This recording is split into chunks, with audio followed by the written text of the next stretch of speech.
샬롬 로중 읽어주는 제입니다. 6월 9일 성령 강림절 월요일 로중입니다. 의인은 많은 고난을 당할 수밖에 없으나 야훼께서 그를 도와 모든 고난에서 나오게 하신다. 시편 34편 19절. 사람들이 너희를 끌고 가 법정에 세우면 너희는 무엇을 말해야 할지 미리 염려하지 말고 그 시간에 너희에게 주어지는 것을 말하라. 말하는 이는 너희가 아니라 성령이기 때문이다. 마가복음 13장 11절. 성령의 능력을 힘입는 하루 보내세요. 샬롬 하올람. 샬롬, 좋은 아침입니다. 오늘도 말씀과 기도로 하루를 여는 우리 서로님들을 축복합니다. 오늘은 보혜사와 국가보안법이라는 주제로 함께 로중 본문을 묵상하고자 합니다. 마가복음에 나와 있는 이 본문은 제자들이 억울한 일을 당할 때 성령께서 함께 하시겠다라고 하는 주님의 위로와 축복의 말씀입니다. 제자들은 법정에 서게 됩니다. 그들은 자신의 능력으로 그 어려움을 이겨나갈 수가 없어요. 그들을 위해 변호해주는 사람이 아무도 없기 때문입니다. 그래서 예수님은 성령을 의지하라고 가르치세요. 마가복음엔 안 나오지만 이 성령이 바로 보혜사 성령입니다. 보혜사는 요즘 말로 하면 변호사라는 뜻이에요. 다양한 해설이 있을 수 있지만 저는 이 변호사가 가장 잘 어울리는 해설이라고 생각합니다. 아마 국선 변호사쯤 될 거예요. 하나님 나라의 국선 변호사. 복음을 전하다가 억울하게 법정에 선 사람들을 돕는 역할을 합니다. 아니, 복음을 전하는데 왜 법정에 서나? 이때 당시에는 복음을 전하는 게 국가보안법 위반이었거든요. 예수를 죽인 로마의 법정이 잘못됐다는 게 복음의 핵심이에요. 예수는 하나님의 아들이시고 그분은 이 세상을 구원하고 치유할 목적으로 오셨는데 로마의 법이 그를 십자가에 매달아 죽인 겁니다. 십자가형은 반역자들에게 내리는 형벌이죠. 그러니까 예수가 반역자로 죽은 거예요. 그러니까 예수도 국가보안법을 어겼다는 겁니다.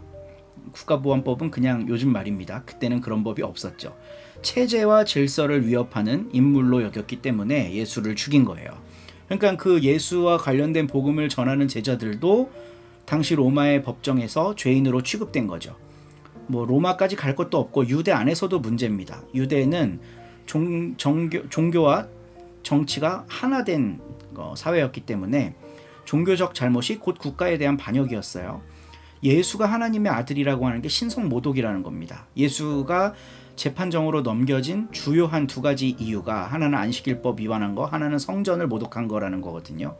그러니까 예수는 유대라고 하는 그 질서 체제를 망가뜨리는 국가를 파괴하는 세력의 상징인 겁니다. 그래서 대제사장들과 성전 지도자들이 예수를 고발했고 로마의 법정에서 죄를 발견할 수 없었지만 죽였다. 이건 이제 복음서의 기록이고요. 사실 십자가에 달아 죽였다는 건 국가에 대한 반역으로 죽였다는 거죠.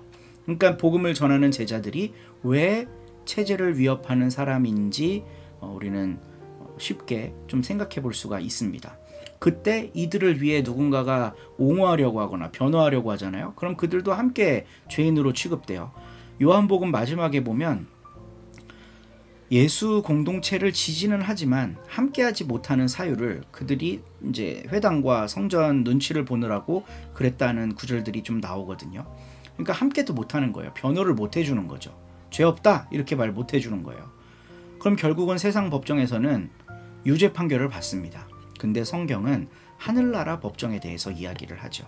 그때 성령께서 제자들의 편이 되어 그들의 억울함을 신원해 주신다. 변호해 주신다. 이 성령이 바로 보혜사 성령입니다. 대구의 새민족교회 백창욱 목사라는 분이 있어요. 그가 평화와 통일을 여는 사람들이란 단체에서 활동을 한 것 때문에 국가보안법으로 압수수색을 당했습니다. 대학 때 쓰던 3.5인치, 지금은 쓸 수도 없는 플로피 디스크까지 싹 다 가져갔대요. 그리고 피의자 신문조사하는 과정에서 이런 얘기를 했다고 해요. 피의자는 목사 신분을 이용해 평화 통일을 여는 사람들의 주장을 관철하려는 투쟁의식을 버리고 지금이라도 회개해 진정한 목회자의 길을 갈 생각은 없습니까? 국가의 권력이 종교의 자유를 침해한 아주 대표적인 사례라고 할 수 있습니다. 뭘 회개를 하라 그러고 진정한 목회자의 길을 가라 그러고 지들이 뭔데? 평화 통일을 여는 사람들이 친북단체라고 규정을 해버린 거죠. 그러나 이 사람들은 예수님이 우리에게 가르쳐 주신 평화를 이루고자 예수 정신으로 그 일들을 했던 겁니다.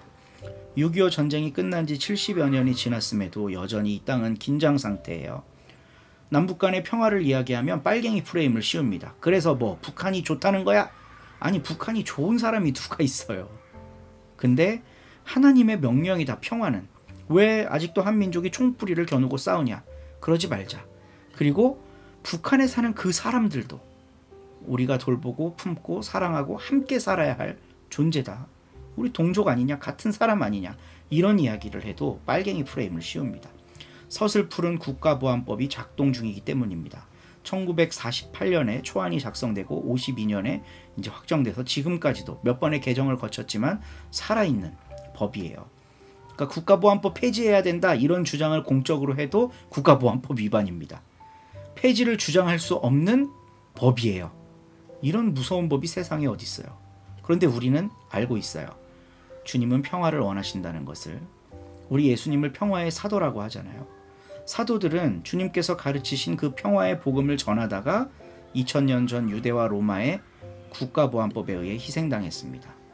그러나 그들의 법정 투쟁은 그걸로 끝이 아니에요. 지금도 대법원까지 가잖아요. 억울함을 풀기 위해서. 우리의 최종 법정은 하늘나라 법정입니다.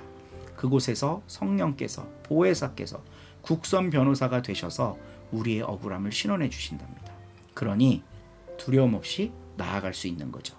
제자들도 그래서 두려워하지 않고 담대하게 로마와 유대 종교 체제를 향해 평화의 복음을 선포할 수 있었던 거예요. 이 정신을 기리며 오늘 하루를 여는 우리 서로님들 되시기를 축복합니다. 오늘도 좋은 하루 되세요.